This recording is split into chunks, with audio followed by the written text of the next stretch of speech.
Hello again mga kagala! In this video, I am going to share with you our snowboarding and skiing experience dito nga sa Grand Deco Snowboarding Resort. So yung resort na to, matatagpuan pala ito dito sa Fukushima area.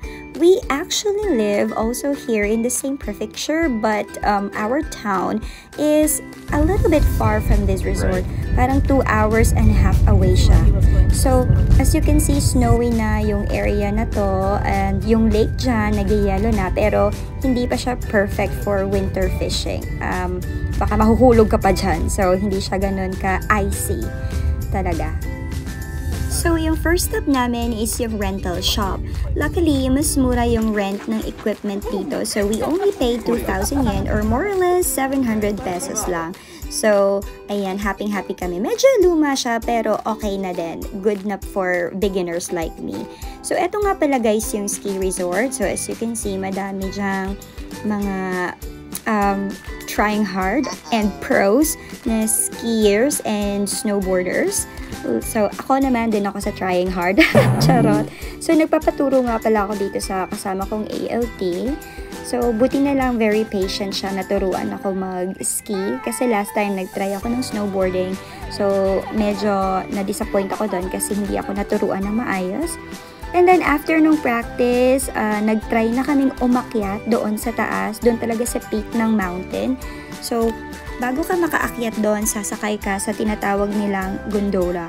So, part na pala ito ng entrance fee, or hindi naman siya entrance fee. Parang may ticket kaming binili that you can ride the lift, chair lift, and gondola unlimited. So, that costs us 5,900 yen, or more or less, maybe siguro mga 2,000 to 2,500 pesos. Ayan. So, as you can see, ang ganda niya. And hindi ako. yung view sa ilalim. Hi! Ayan, thank you sa kasama ko. Tinuruan niya ako.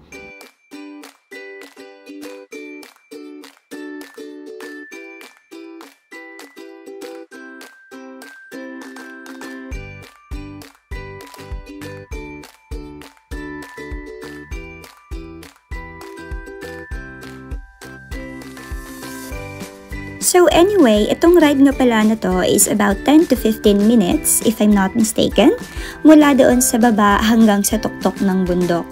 Kaya naman, mas ma-enjoy mo talaga ang view habang nakasakay dito. It's really worth the price actually, guys. So meanwhile, while everybody is enjoying their ride, look at me, ito, nagsastruggle akong ayusin tong goggles na to. Ito pa actually yung naging cause na nagkabukol ako.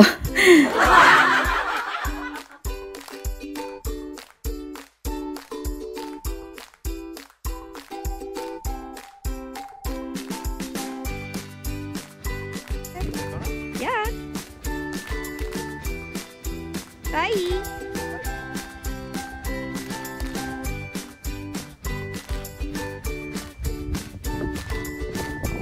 Woo!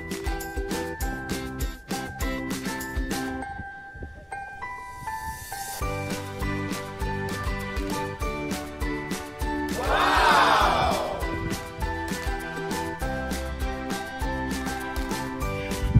Do you think I can do it? Yeah.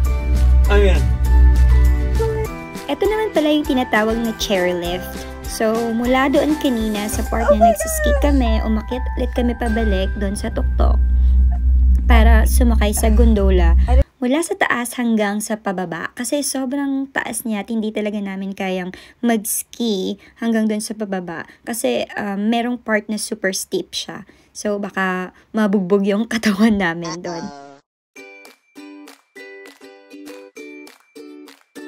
Unfortunately, dahil iniwasan ko yung babae sa harap ko, ayan, nasubsob ako at tumama yung forehead ko sa goggles, kaya tuloy nagkabukol ako. Ayan, tignan nyo naman. So anyway, dito sa ski resort na to, meron din palang restaurant na kung saan pwede kayong kumain.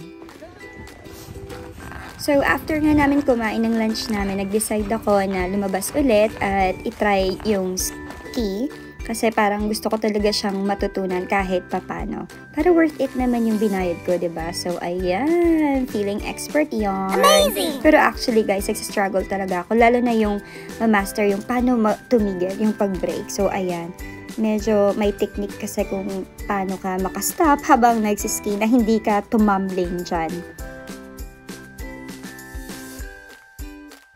So, eto naman yung friend ko, snowboarding naman yung sa kanya. So, meron na kasi siyang snowboard, kaya ito yung pilit niya talagang i-master. At ayan, ang galing niya, diba?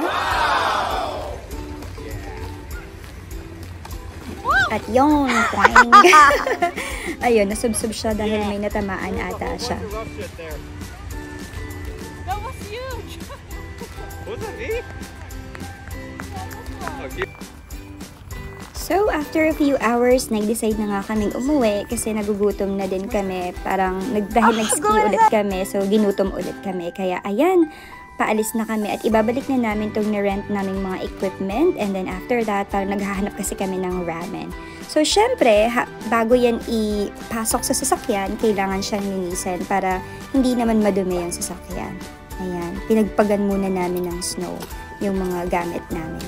So, anyway, yun lang guys. Thank you for watching. Bye!